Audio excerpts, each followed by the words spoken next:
والذين يقولون ربنا اصرف عنا عذاب جهنم إن عذابها كان غراما إنها ساءت مستقرا ومقاما আমি সাক্ষ্য দিচ্ছি আল্লাহ ছাড়া কোনো মাবুদ নেই এবং মুহাম্মদ সাল্লাল্লাহু আলাইহি ওয়াসাল্লাম তাঁরই রাসূল। নিশ্চয়ই আল্লাহ সত্য, তার ফেরেশতারা সত্য, তার কিতাব সত্য, তার রাসূলগণ সত্য, কিয়ামতের দিবস সত্য, কদর সত্য, জান্নাত সত্য, জাহান্নাম সত্য। জাহান্নাম সেই নাম যা থেকে আমরা যতটুকু সম্ভব দূরে থাকতে চাই, যে নাম শুনলেই আমরা তা মস্তিষ্ক থেকে দূরে ঠেলে দিতে চাই। জাহান্নামী হওয়া তো দূরের কথা, আমরা এই নিয়ে চিন্তাও করতে চাই না।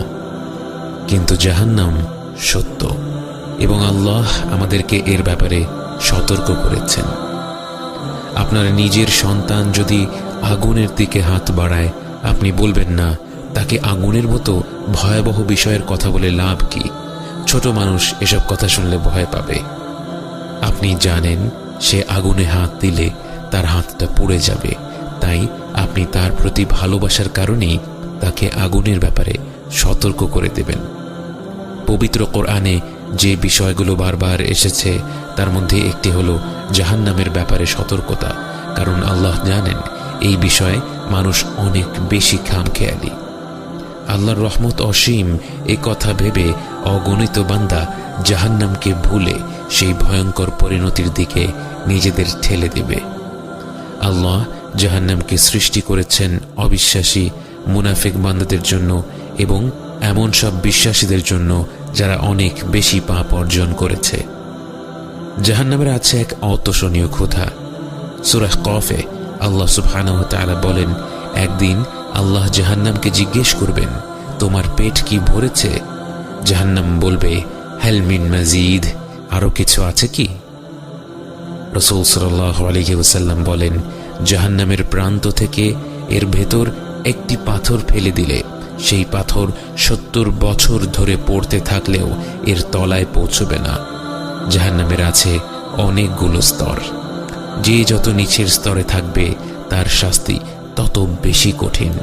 সহিহ মুসলিমের হাদিসে এসেছে, রাসূল সাল্লাল্লাহু আলাইহি ওয়াসাল্লাম বলেন, তার চাচা আবু তালেব জাহান্নামের বাসিন্দাদের মধ্যে সবচেয়ে হালকা শাস্তি পাবেন।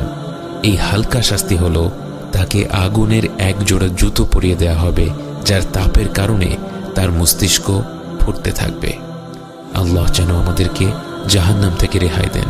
আল্লাহ যেন আমাদের পরিবার পরিজনদেরকে জাহান্নাম থেকে রেহাই দেন। জাহান্নামের সবচেয়ে নিম্ন স্তরের জায়গা হবে মুনাফিকদের, এবং তারা ভোগ করবে সবচেয়ে ভয়াবহ শাস্তিগুলো। জাহান্নামের বাতাস হবে সামুম, যা হবে অত্যন্ত শুষ্ক ও উত্তপ্ত, এবং জাহান্নামের পানি হবে হামিম, যা হবে ফুটন্ত পানির মতো গরম। সেখানে ছায়া থাকবে শুধুমাত্র একটি গভীর ধোঁয়ার ভেতরে, যেখানে শ্বাস প্রশ্বাস নেয়াই দুষ্কর। জাহান্নামের আগুনের তাপ হবে পৃথিবীর আগুনের চেয়ে 70 গুণ বেশি।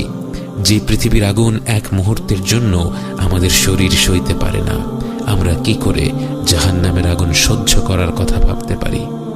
জাহান্নামীদের উদ্দেশ্য করে আল্লাহ তাআলা বলেন, فذوقوا فلن نزيدكم إلا عذابا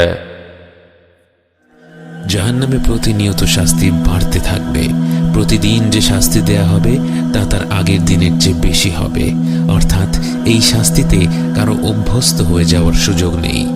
একবার ভেবে দেখুন, এইভাবেই জাহান্নামের জীবন চলতে থাকবে 100 বছর নয়, 1000 বছর নয়, বরং অনন্তকালের জন্য। কোটি কোটি বছর পার হয়ে যাওয়ার পরেও শাস্তির পরিমাণ প্রতিনিয়ত বেড়েই চলছে। আল্লাহ যেন আমাদেরকে রেহাই দেন। এমন ভয়াবহ শাস্তির কথা ভাবলে আমাদের মনে প্রশ্ন আসতে পারে, মানুষ পাপ করেছে 70-80 বছর, তাহলে তার শাস্তি অনন্তকালের জন্য কেন? এর কারণ হচ্ছে তার জীবন শেষ হয়েছে আল্লাহর হুকুমে। তাকে যদি অনন্তকাল বেঁচে থাকার সুযোগ দেয়া হতো, সে অনন্তকাল আল্লাহর অমান্য করে যেত, সে অনন্তকাল অন্যের হক নষ্ট করে যেত, সে অনন্তকাল অবিচার করে যেত। তাই আল্লাহ সূরা নাবাতে বলেন, জাযাআউ ওয়িফাকা, এটাই উপযুক্ত প্রতিফল, এটাই উপযুক্ত শাস্তি। এই শাস্তির বর্ণনা শুনে মনে হতে পারে শাস্তিটা কি বড় বেশি কঠোর নয়? কিন্তু আল্লাহ হচ্ছেন আলিমুল হাকিম, তিনি সব জানেন, তিনি সবচেয়ে বিজ্ঞ। যে শাস্তির বর্ণনা করা হয়েছে জাহান্নামীদের জন্য সেটাই উপযুক্ত শাস্তি। তাদের যদি এর চেয়ে অনুপরিমাণও কম শাস্তি প্রাপ্য হতো, আল্লাহ তাদেরকে ততটুকুই শাস্তি দিতেন। আল্লাহ যেন আমাদের সকল প্রকার শাস্তি থেকে বাঁচিয়ে রাখেন এবং আমাদেরকে হিসাব ছাড়া জান্নাতে প্রবেশ করার অনুমতি দেন। জাহান্নামের বাসিন্দাদের দেহ হবে আকারে অনেক বড়, তাদের চামড়ার পুরুতা হবে 42 যিরা এবং 1 যিরা হচ্ছে প্রায় 3 ফিট, অর্থাৎ তাদের চামড়া হবে প্রায় 120 ফিট পুরু এবং তাদের শরীরগুলো হবে উহুদ পাহাড়ের মতো প্রকাণ্ড।